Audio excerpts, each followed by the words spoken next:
Hi everyone, welcome back to ಚಂದನಂದು blogs. ನಾನು last ವಿಡಿಯೋನ ಅಪ್ಲೋಡ್ ಮಾಡಿದ್ದೆ, ಗಂಡು ಮಗುವಿನ ಲಕ್ಷಣಗಳು ಅಂದರೆ baby boy symptoms and signs ಹೇಗಿರುತ್ತೆ ಅಂತ ನನ್ನ ಎಕ್ಸ್ಪೀರಿಯನ್ಸ್ನ ಶೇರ್ ಮಾಡಿದ್ದೆ. ಸೊ ಆ ವಿಡಿಯೋನ ತುಂಬ ಜನ ನೋಡಿದ್ದೀರಾ, ಹಾಗೆ ಸಬ್ಸ್ಕ್ರೈಬ್ ಕೂಡ ಆಗಿದ್ದೀರಾ, ಹಾಗೆ ಲೈಕ್ಸ್ ಕೂಡ ಕೊಟ್ಟಿದ್ದೀರಾ. ಅವರೆಲ್ಲರಿಗೂ ಥ್ಯಾಂಕ್ ಯು ಸೋ ಮಚ್. ನನ್ನ ವಿಡಿಯೋದಲ್ಲಿ ಹೇಳಿದ್ದೆ ನಾನೇನು ಎಕ್ಸಸೈಸ್ ಮಾಡ್ತಿದ್ದೆ, ಮತ್ತು ನನಗೆ ನಾರ್ಮಲ್ ಆಯಿತಾ, ಸಿ ಸೆಕ್ಷನ್ ಆಯಿತಾ, ನಾನು ಯಾವ ಹಾಸ್ಪಿಟಲಲ್ಲಿ ತೋರಿಸ್ತೀನಿ ಅಂತ ಹೇಳ್ತೀನಿ ಅಂತ ಹೇಳಿದ್ದೆ. ಸೊ ಈ ವಿಡಿಯೋದಲ್ಲಿ ನಾನು ಅದು ಹೇಳೋಣ ಅಂತ ಅಂದ್ಕೊಂಡೆ. ಸೊ ತಡ ಮಾಡದೆ ನಾನು ವಿಡಿಯೋನ ಸ್ಟಾರ್ಟ್ ಮಾಡ್ತೀನಿ. ಫಸ್ಟಿಗೆ ನನಗೆ ನಾರ್ಮಲ್ ಆಯಿತಾ, ಸಿ ಸೆಕ್ಷನ್ ಆಯಿತಾ ಅನ್ನೋದಕ್ಕಿಂತ ಮುಂಚೆ ನಾನು ಯಾವ ಹಾಸ್ಪಿಟಲಿಗೆ ತೋರಿಸ್ತಿದ್ದೆ ಅಂತ ಹೇಳಿದರೆ, ಫಸ್ಟಿಗೆ ನಾವು ಬೇಸಿಕ್ಲಿ ಹಾಸನ ಆಗಿರೋದ್ರಿಂದ, ಸೊ ನಾನು ಹಾಸನಲ್ಲಿ ತನ್ಯಾ ಹಾಸ್ಪಿಟಲಿಗೆ ನಾನು ಫಸ್ಟ್ ಡಾಕ್ಟರ್ನ ಕನ್ಸಲ್ಟ್ ಮಾಡಿದ್ದು. ಸೊ ಫಸ್ಟ್ 5 ಮಂತ್ಸ್ವರೆಗೆ ನಾನು ಹಾಸನಲ್ಲೇ ತೋರಿಸಿದ್ದು. ಸೊ ಫಸ್ಟು ಅಲ್ಲಿ ತೋರಿಸಿ 5th ಮಂತ್ ಸ್ಕ್ಯಾನ್, ಈ ಅನಾಮಲಿ ಸ್ಕ್ಯಾನ್ ಅಂತ ಬರುತ್ತೆ, 5th ಮಂತ್ ಸ್ಕ್ಯಾನು. ಸೊ ಆ 5th ಮಂತ್ ಸ್ಕ್ಯಾನಲ್ಲಿ ಸ್ವಲ್ಪ ಬೇಬಿ ಇದರಲ್ಲಿ ಏನೋ ಕ್ಯಾಲ್ಸಿಫಿಕೇಷನ್ ಅನ್ನೋದೊಂದು ಬಂತು. ಸೊ ಹಾಗಾಗಿ ನಮಗೆ ಒಂದು 2 ಕಡೆ ರೆಫರ್ ಮಾಡಿದರು ಬ್ಯಾಂಗ್ಳೂರಲ್ಲಿ. ಸೊ ನಾವು ಅಲ್ಲಿ ಬ್ಯಾಂಗ್ಳೂರಲ್ಲಿ ಸ್ಕ್ಯಾನ್ ಮಾಡಿಸೋಣ ಅಂತ ಬಂದ್ವಿ. ಸೊ ಫಸ್ಟ್ ಸ್ಕ್ಯಾನ್ ಮಾಡಿಸಿದ ಕಡೆ ಸ್ವಲ್ಪ ಅವರು ಕೊಟ್ಟಂಥ ಸಜೆಷನ್ ನಮಗೆ ಯಾಕೋ ತೊಗೊಳಕ್ಕಾಗಲಿಲ್ಲ. ಲೈಕ್ ಏನೇನೋ ಮಾಡ್ತೀವಿ, ಆ ಸ್ಕ್ಯಾನ್ ಮಾಡ್ತೀವಿ, ಈ ಸ್ಕ್ಯಾನ್ ಮಾಡ್ತೀವಿ ಅಂತ ಎಲ್ಲ ಹೇಳಿದ್ರು. ಸೊ ನಾವು ಬೇಡ ಅಂತ ಹೇಳಿ ಸೆಕೆಂಡ್ ಡಾಕ್ಟರ್ ಒಪಿನಿಯನ್ ತೊಗೊಳ್ಳೋಣ ಅಂತ ಹೇಳಿ, ಸೊ ನಾವು ನನ್ನ ಹಸ್ಬೆಂಡ್ ಫ್ರೆಂಡ್ ವೈಫ್ ತೋರಿಸಿದಂಥ ಹಾಸ್ಪಿಟಲಿಗೆ ಅಲ್ಲಿ ಕೇಳಿ ನಾವು ಹೋಗೋಣ ಅಂತ ಡಿಸೈಡ್ ಮಾಡಿದ್ವಿ.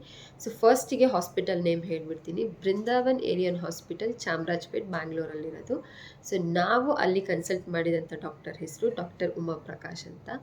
ಅವ್ರು ತುಂಬ ಎಕ್ಸ್ಪೀರಿಯನ್ಸ್ಡ್ ಡಾಕ್ಟರ್ ಅಂತ ಹೇಳಿ ನಾವು ಹೋಗಿ ಕನ್ಸಲ್ಟ್ ಮಾಡಿದ್ವಿ.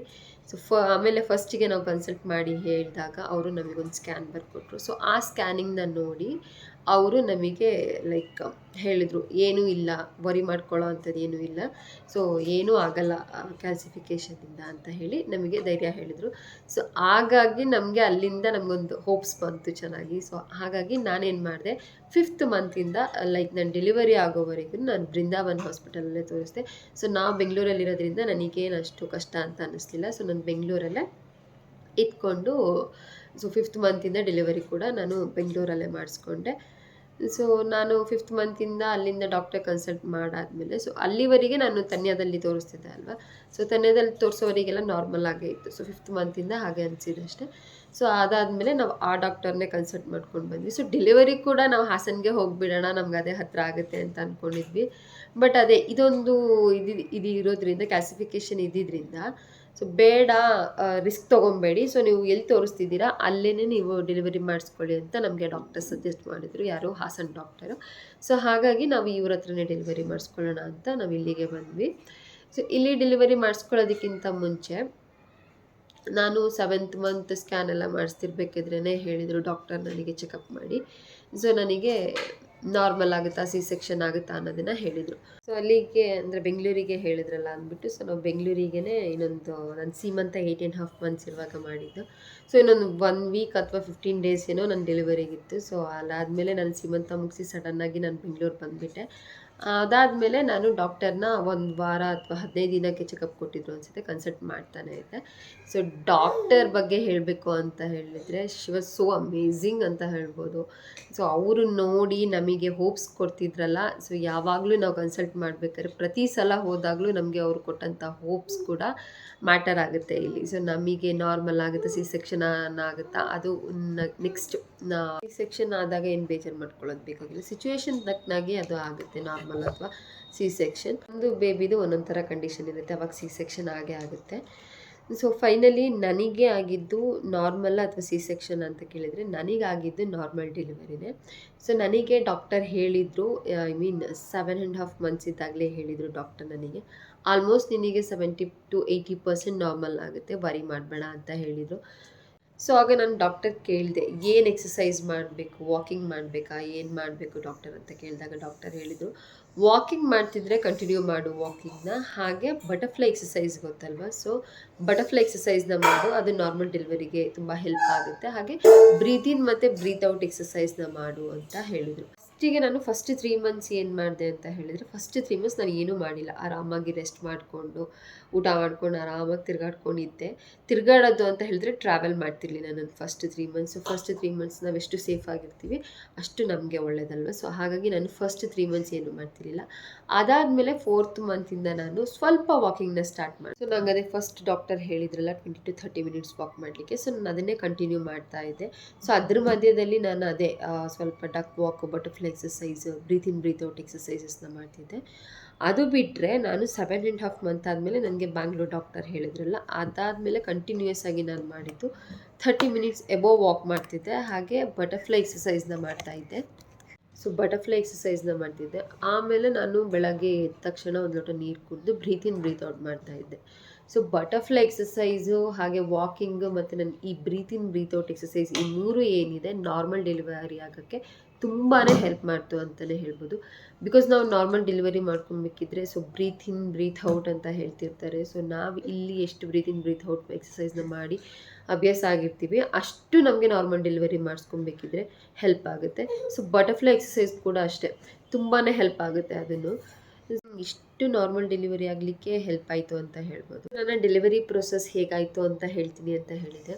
ಸೊ ಡೆಲಿವರಿ ಪ್ರೊಸೆಸ್ ಬಂದುಬಿಟ್ಟು ನನಗೆ ಡಾಕ್ಟರ್ ಹೇಳಿದ್ದು 12th ನೈಟ್ ಬಾ, ಅಲ್ಲ 11th ನೈಟ್ ಬಾ, 12th ನಾನು ಡೆಲಿವರಿ ಮಾಡ್ಕೊಡ್ತೀನಿ. ಬಿಕಾಸ್ 15th ಏನೋ ಅಮಾವಾಸ್ಯೆ ಇತ್ತು ಅನಿಸುತ್ತೆ, ಮಹಾಲಯ ಅಮಾವಾಸ್ಯೆ ಇತ್ತು. ಸೊ ಹಾಗಾಗಿ ಅವತ್ತು ಬಾ ಅಂತ ಹೇಳಿದರು.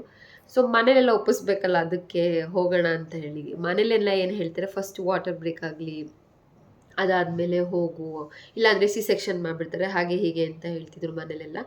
ಸೊ ನಾವು ಏನಕ್ಕೆ ಅಂತ ಒಂದಿನ ಎಲ್ಲ ಕೂತು ಯೋಚನೆ ಮಾಡಿ, ಅದಾದಮೇಲೆ ಬೇಡ 15th ಅವತ್ತು ಅಮಾವಾಸ್ಯೆ ದಿನ ಗರ್ಲ್ ಬೇಬಿ ಆಗಿಬಿಟ್ರೆ ಮುಂದೆ ಕಷ್ಟ ಆಗುತ್ತೆ ಅಂತ ಹೇಳ್ತಾರೆ. ಬಿಕಾಸ್ ಮುಂದೆ ಏನೋ ಮದುವೆಗೆ ಅದು ಇದು ಕಷ್ಟ ಆಗುತ್ತೆ ಅಮಾವಾಸ್ಯೆ ದಿನ ಗರ್ಲ್ ಬೇಬಿ ಆದರೆ ಅಂತ ಹೇಳ್ತಾರೆ. ಸೊ ಬೇಡ ಏನಕ್ಕೆ ರಿಸ್ಕ್ ತೊಗೊಳೋದು ಅಂತ ಹೇಳಿ ನಾವು ಏನು ಮಾಡಿದ್ವಿ, 12th ನೈಟ್ ಹೋಗಿ ಅಡ್ಮಿಟ್ ಆದ್ವಿ. ಸೊ 12th ನೈಟ್ ಹೋಗಿ ಅಡ್ಮಿಟ್ ಆದಾಗ ಏನು ಮಾಡಲ್ಲ, ಜಸ್ಟ್ ಅವಾಗ ಡ್ರಿಪ್ಸ್ದು ಇದು ಹಾಕಿಬಿಟ್ಟು ಕೈಗೆ ಏನು ಹಾರ್ಟ್ ಬೀಟೆಲ್ಲ ಚೆಕ್ ಮಾಡಿ ಬೇಬಿದು ಮಲಗಿಸ್ತಾರೆ ಅಷ್ಟೇ. ಅದಾದಮೇಲೆ ಮಲಗಿಸಿ ಆದಮೇಲೆ ಅರ್ಲಿ ಮಾರ್ನಿಂಗೇ ಬರ್ತಾರೆ. ಅರ್ಲಿ ಮಾರ್ನಿಂಗೆ ಇಲ್ಲ, ನೈಟು ಒಂದು ಡಿಸೆಂಟ್ರಿ ಟ್ಯಾಬ್ಲೆಟ್ ಕೊಟ್ಟಿರ್ತಾರೆ, ಬಿಕಾಸ್ ಹೊಟ್ಟೆ ಕ್ಲಿಯರ್ ಆಗಬೇಕಲ್ಲ. ಸೊ ನೈಟ್ ಒಂದು ಡಿಸೆಂಟ್ರಿ ಟ್ಯಾಬ್ಲೆಟ್ ಕೊಟ್ಟು ಅರ್ಲಿ ಮಾರ್ನಿಂಗ್ ಬಂದು ಇನ್ನೊಂದು ಟ್ಯಾಬ್ಲೆಟ್ನ ನಾಲ್ಗೆ ಕೆಳಗಡೆ ಹಾಕ್ತಾರೆ ಸಿಪ್ಲಿಕ್ಕೆ. ಸೊ ಅದೊಂದು ಹಾಕಿ ಮಲಗಿಸಿದ್ರು ಅಷ್ಟೇ. ಅಲ್ಲಿವರೆಗೆ ನಾನು ಆರಾಮಾಗೇ ಇದೆ, ಏನು ಡೆಲಿವರಿಗೆ ಬಂದಿದ್ದೀನಿ ಹಾಗೆ ಹೀಗೆ ಅನ್ನೋ ಎಕ್ಸ್ಪೀರಿಯೆನ್ಸ್ ಅಂದರೆ ಲೈಕ್ ಅಷ್ಟು ಏನು ನನಗೆ ಫೀಲ್ ಆಗ್ತಿರ್ಲಿಲ್ಲ. ಅದಾದಮೇಲೆ ನನಗೆ 10:30 ಹಂಗೆ ಡಾಕ್ಟರ್ ಬಂದು ಅವರೇ ವಾಟರ್ ಬ್ರೇಕ್ ಮಾಡ್ತಾರೆ. ಸೊ ಅವರೇ ವಾಟರ್ ಬ್ರೇಕ್ ಮಾಡಿ ಆದಮೇಲೆ ನನಗೆ ಹೆವಿ ಪೇಯ್ನ್ ಸ್ಟಾರ್ಟ್ ಆಗುತ್ತೆ. ಸೊ ಆಗ ನನಗೆ ಪೇಯ್ನ್ ಸ್ಟಾರ್ಟ್ ಆದಮೇಲೆ ನನಗೆ ಹೇಗೆ ನೋವನ್ನ ಎಕ್ಸ್ಪ್ರೆಸ್ ಮಾಡೋದು ಗೊತ್ತಾಗ್ತಿಲ್ಲ, ಹೆವಿ ಕಿರಿಸ್ತಿದ್ದೆ. ಸೊ ಹಾಗಾಗಿ ಡಾಕ್ಟರ್ ಏನು ಮಾಡ್ತಾರೆ, ನನ್ನ ಲೇಬರ್ ರೂಮಿಗೆ ಕರ್ಕೊಂಡು ಹೋದರು.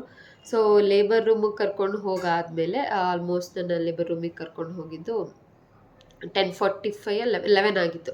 ಸೊ 11 ಆಗಿತ್ತು. ನನ್ನ ಮೇಯ್ನ್ ಡಾಕ್ಟರ್ ಏನಿದ್ರು ಉಮಾಪ್ರಕಾಶ್ ಅವರು ಬಂದು ಹೇಳಿದರು, ಚಾಂದಿ ಇವಾಗ 11 to 12 ರಾಹುಕಾಲ ಇದೆ, 12 ಆದಮೇಲೆ ಡೆಲಿವರಿ ಮಾಡ್ತೀನಿ ಅಂತ ಹೇಳಿದ್ರು. ಸೊ ನನಗೆ ಭಯ ಆಗೋಯ್ತು, 1 hour ಕಾಯ್ಬೇಕಾ ನಾನು ಈ ಪೇಯ್ನಲ್ಲಿ ಇನ್ನು ಅಂತ. ಸೊ ಆವಾಗ ನನಗೆ ಆಗಲಿಲ್ಲ ಕಾಯಲಿಕ್ಕೆ. ಆವಾಗ ಬೇಬಿ ಕೂಡ ಹೆಡ್ ಪೊಸಿಷನ್ ಟರ್ನ್ ಆಗ್ತಾನೆ ಇತ್ತು.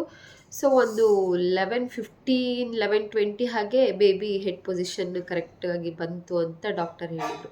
ಸೊ ಆಗ ಡಾಕ್ಟರ್ ಸಡನ್ನಾಗಿ ಬಂದು 11:30 ಹಾಗೆ 11:20 ಹಂಗೆ ಪ್ರೊಸೆಸ್ ಸ್ಟಾರ್ಟ್ ಮಾಡಿ, ಸೊ 11:33 ಏನೋ ಬೇಬಿ ಅವಾಗ ಡೆಲಿವರಿ ಮಾಡಿ ಮುಗಿಸಿದ್ರು. ಸೊ ಅಲ್ಲಿವರೆಗೆ ಪೇಯ್ನ್ ಇತ್ತಲ್ಲ, ಓ ದೇವರೇ, ಆ ಪೇಯ್ನ್ ಯಾರಿಗೂ ಬೇಡ ಅನಿಸುತ್ತೆ, ಅಷ್ಟು ಹೆವಿ ಪೇಯ್ನ್ ಇತ್ತು. ಸೊ ಅದಾದಮೇಲೆ ಡೆಲಿವರಿ ಆಗಿದ್ದು ಗೊತ್ತೇ ಆಗಲಿಲ್ಲ, ಒಂದು 10 ಮಿನಿಟ್ಸ್ ಅಷ್ಟೇ ನಾರ್ಮಲ್ ಡೆಲಿವರಿ ಆಗೋಯಿತು. ಸೊ ಅಲ್ಲಿಗೆ ಮುಗಿಸಿ ನಾನೊಂದು 11:33 ಆಗಿತ್ತು, 12 ಆಗಿ ನನಗೆ ವಾರ್ಡಿಗೆ ಕಳಿಸ್ಕೊಟ್ರು. ಸೊ ಅಲ್ಲಿ ನಾವು ಒಂದು 2 ಡೇಸ್ ಎಲ್ಲ ಇದ್ದು ಸಂಡೇ ಶುಕ್ರವಾರ ಏನೋ ಬೇಬಿ ಹುಟ್ಟಿದ್ದು. ಸೊ ಶುಕ್ರವಾರ ಬೇಬಿ ಹುಟ್ಟಾದಮೇಲೆ ಸಂಡೇ ನಾವು ಡಿಸ್ಚಾರ್ಜ್ ಆಗಿ ಬಂದ್ವಿ ಅಷ್ಟೇ. ಸೊ ಇಷ್ಟು ನನ್ನ ನಾರ್ಮಲ್ ಡೆಲಿವರಿ ಪ್ರೊಸೆಸ್ ಆಗಿತ್ತು. ಅದು ನಾರ್ಮಲ್ ಡೆಲಿವರಿ ಆಗಿದ್ದು ಅನ್ನೋದಕ್ಕಿಂತ ಬಟ್ ಅದು ನಾರ್ಮಲ್ ಡೆಲಿವರಿ ನನಗೆ ಎಷ್ಟು ಈಸಿಯಾಗಿ ಆಯಿತು ಅನ್ನೋದೊಂದು ಖುಷಿ ಇದೆ. ಎಲ್ಲರಿಗೂ ಹೇಳಿದ್ರು ನನ್ನ ಪ್ರೊಸೆಸ್ಸು. ಸೊ ಆರಾಮಾಗಾಗಿದೆ, ನಿಮಗೆ ನಾರ್ಮಲ್ ಡೆಲಿವರಿ ಅಂತ ಹೇಳ್ತಾರೆ. ಸೊ ಹೌದು, ನನಗೆ ನಾರ್ಮಲ್ ಡೆಲಿವರಿ ಆರಾಮಾಗಾಯಿತು ಅಂತ ಅನ್ನಿಸ್ತು. ಬಿಕಾಸ್ ನಂಗೆ ಯಾವುದೇ ಥರ ಪೇಯ್ನ್ ಇದ್ದು ನಾನು 1 ದಿನ 2 ದಿನ ಎಲ್ಲ ಪಾಪ ಒಬ್ಬೊಬ್ಬರು ಕಾದು ಅದಾದಮೇಲೆ ನಾರ್ಮಲ್ ಡೆಲಿವರಿ ಆಗೋದೆಲ್ಲ ಇದೆ. ಬಟ್ ನನಗೆ ಆ ಥರ ಏನೂ ಇರಲಿಲ್ಲ ಅಲ್ವಾ. ಸೊ ಈ ಥರ ಇದ್ದರೆ ಬೆಸ್ಟ್ ಅಂತ ನನಗೆ ಅನ್ನಿಸ್ತು ನಾರ್ಮಲ್ ಡೆಲಿವರಿ. 1 ಡೇ ಎಲ್ಲ ಪೇಯ್ನ್ ಇಟ್ಕೊಂಡು ಕಾಯೋದು, 2 ಡೇಸ್ ಎಲ್ಲ ಪೇಯ್ನ್ ಇಟ್ಕೊಂಡು ಕಾಯೋದು, ಅದಾದಮೇಲೆ ನಾರ್ಮಲ್ ಆಗುತ್ತೆ. ಬಟ್ ಆದರೂ ಪೇಯ್ನ್ನ ನಾವು ತಡ್ಕೊಬೇಕಲ್ವ. ನನಗೆ ಒಂದು ಅರ್ಧ ಮುಕ್ಕಾಲು ಗಂಟೆನೇ ಪೇಯ್ನ್ನ ತಡ್ಕೊಳಕ್ಕಾಗಲಿಲ್ಲ. ಸೊ ಈ ಥರ ಎಲ್ಲ ಕಾದೆಲ್ಲ ಮಾಡ್ತಾರಲ್ಲ, ಸೊ ಅವರಿಗೂ ಹೆವಿ ಪೇಯ್ನ್ ಆಗ್ತಾ ಇರುತ್ತೆ. ಪಾಪ ಎಲ್ಲನೂ ಬೇಬಿಗೋಸ್ಕರ ಸಹಿಸ್ಕೊಬೇಕಲ್ವ. ಸೊ ಹಾಗೆ ನಾರ್ಮಲ್ ಡೆಲಿವರಿ ಆಗುತ್ತೆ ತುಂಬ ಜನಕ್ಕೆ. ನನಗೆ ಈ ಥರ ನಾರ್ಮಲ್ ಡೆಲಿವರಿ ಆಯಿತು ಅಷ್ಟೇ. ಸೊ ಡಾಕ್ಟರ್ ನನಗೆ ತುಂಬ ಸಪೋರ್ಟಿವ್ ಆಗಿದ್ದರು. So ಚಂದಿ breathe in breathe out ಅಂತ ಇದ್ರು, ಕಾಲು ಪೊಸಿಷನ್ ಎಲ್ಲ ಹಾಗಿಡು ಹೀಗಿಡು ಅಂತ. ಸೊ ನಾನು ಡಾಕ್ಟರ್ಗೆ ಒಂದು ಬಿಗ್ ಥ್ಯಾಂಕ್ಸ್ ಹೇಳಿದೆ. ಸೊ ನನಗಂತೂ ನಾರ್ಮಲ್ ಬೇಕೇ ಬೇಕಿತ್ತು. ಇಲ್ಲ ಅಂದರೆ ನನಗೆ ನಾರ್ಮಲ್ ಆಗಲಿಲ್ಲ ಅಂದರೆ ಏನೋ ಒಂಥರ ಬೇಜಾರಾಗ್ತಿತ್ತು, ನಾರ್ಮಲ್ ಆಗಲಿಲ್ವಲ್ಲ ಅನ್ನೋದು. ಬಿಕಾಸ್ ನಾನು ನಿದ್ದೆ ಮಾಡಿದ್ದೆ, ಅಷ್ಟು ಎಕ್ಸಸೈಸ್ ಏನು ಮಾಡಿರಲಿಲ್ಲ, ವಾಕಿಂಗು ಮಾಡಿರಲಿಲ್ಲ. ಆದರೂ ಏನೋ ಒಂದು ಕಡೆ ಸಿ ಸೆಕ್ಷನ್ ಆಯಿತು, ನಾನು ಮಾಡಿದ ತಪ್ಪೆ ಅಂತ ಅನ್ನಿಸ್ತಿತ್ತು. ಬಟ್ ಆದರೂ ನಾರ್ಮಲ್ ಡೆಲಿವರಿ ಆಗಿದ್ದು ತುಂಬಾ ಖುಷಿ ಆಯಿತು. ಸೊ ಇದಾದಮೇಲೆ ನನಗೆ ಬಾಯು ಆಯಿತು. ಬಾಯ್ ಅಂದರೆ ನಾವಿಬ್ಬರು ಗರ್ಲ್ಸ್ ಆಗಿದ್ದರಿಂದ ನಮ್ಮ ಅಪ್ಪನಿಗೆ ಬಾಯ್ ಆಗಬೇಕು ಅಂತ ಆಸೆ ಇತ್ತಂತೆ. ಸೊ ಹಾಗೆ ಬಾಯ್ ಆಯಿತು, ನಾರ್ಮಲ್ಲು ಆಯಿತು ಅನ್ನೋದು ನಮಗೆ ಡಬಲ್ ಖುಷಿ ಆಯಿತು ಅಲ್ಲಿಗೆ. ಸೊ ಇಷ್ಟು ನನ್ನ ಡೆಲಿವರಿ ಪ್ರೊಸೆಸ್ ಆಗಿತ್ತು. ಹಾಗೆ ನಾನೇನು ಹೇಳ್ತೀನಿ ಅಂದರೆ, ನೀವು ಯಾವುದೇ ಕೂಡ ಎಕ್ಸಸೈಸ್ ಸ್ಟಾರ್ಟ್ ಮಾಡಬೇಕು ಅಂತ ಹೇಳಿದರೆ, ನೀವು ಯಾವ ಡಾಕ್ಟರ್ನ ಕನ್ಸಲ್ಟ್ ಮಾಡ್ತಿದ್ದೀರಾ ಆ ಡಾಕ್ಟರ್ ಹತ್ರ ಹೋಗಿ ಒಂದ್ಸಲ ಕೇಳಿ ಆಮೇಲೆ ಸ್ಟಾರ್ಟ್ ಮಾಡಿ ಅಂತ ಹೇಳ್ತೀನಿ. ಬಿಕಾಸ್ ಒಬ್ಬೊಬ್ರದ್ದು ಒಂದೊಂದು ಥರ ಕಂಡೀಷನ್ ಇರುತ್ತೆ, ಎಲ್ಲರದ್ದು ಒಂದೇ ಥರ ಕಂಡೀಷನ್ ಇರಲ್ಲ ಬೇಬಿ. ಸೊ ಹಾಗಾಗಿ ಕೇಳಿಬಿಟ್ಟು ಸ್ಟಾರ್ಟ್ ಮಾಡಿ. ಅದಾದಮೇಲೆ ನಾನು ತೋರಿಸಿದಂಥ ಡಾಕ್ಟರ್ ನೀವು ತೋರಿಸ್ಬೇಕು ಅಂತ ಹೇಳಿದರೆ ಆ ಹಾಸ್ಪಿಟಲಿಗೆ ನಾನು ಡಾಕ್ಟರ್ ಹೆಸರು ಮತ್ತು ಹಾಸ್ಪಿಟಲ್ ಲಿಂಕ್ನ ನಾನು ನನ್ನ ಡಿಸ್ಕ್ರಿಪ್ಷನಲ್ಲಿ ಮೆನ್ಷನ್ ಮಾಡಿರ್ತೀನಿ. ಸೊ ನೀವು ಹೋಗಿ ಡಾಕ್ಟರ್ನ ಕನ್ಸಲ್ಟ್ ಮಾಡಿ. ಅವರು ತುಂಬ ಚೆನ್ನಾಗಿ ಮಾತಾಡಿಸ್ತಾರೆ, ನೋಡ್ಕೊಳ್ತಾರೆ, ಹಾಗೆ ಏನೇನು ಮಾಡಬೇಕು ಅಂತ ಹೇಳ್ತಾರೆ ಅಂತ ಹೇಳ್ತಾ, ಸೊ ಈ ವಿಡಿಯೋನ ಇಲ್ಲಿಗೆ ಮುಗಿಸೋಣ ಅಂತ ಹೇಳ್ತಾ ನಾನು ಈ ವಿಡಿಯೋನ ಮುಗಿಸ್ತಿದ್ದೀನಿ. Thank you so much everyone. ನಮ್ಮ ವಿಡಿಯೋ ಇಷ್ಟ ಆದಲ್ಲಿ ನೀವು ಲೈಕ್ಸ್ ಕೊಡಿ. ಹಾಗೆ ನಮ್ಮ ಚಾನಲ್ಗೆ ಸಬ್ಸ್ಕ್ರೈಬ್ ಆಗಿ. ಫಸ್ಟ್ ಟೈಮ್ ನೋಡ್ತಿದ್ರು ಕೂಡ ನಮ್ಮ ಚಾನಲ್ಗೆ ಬೇಗ ಹೋಗಿ ಸಬ್ಸ್ಕ್ರೈಬ್ ಆಗಿ. ಹಾಗೆ ತುಂಬ ನಾವು ವೀಡಿಯೋಸ್ನ ಹಾಕಿರ್ತೀವಲ್ಲ, ಆ ವೀಡಿಯೋಸ್ನ ನೋಡಿ ಸಪೋರ್ಟ್ ಮಾಡಿ ಅಂತ ಹೇಳ್ತಾ ಮುಗಿಸ್ತಿದ್ದೀನಿ. Thank you everyone.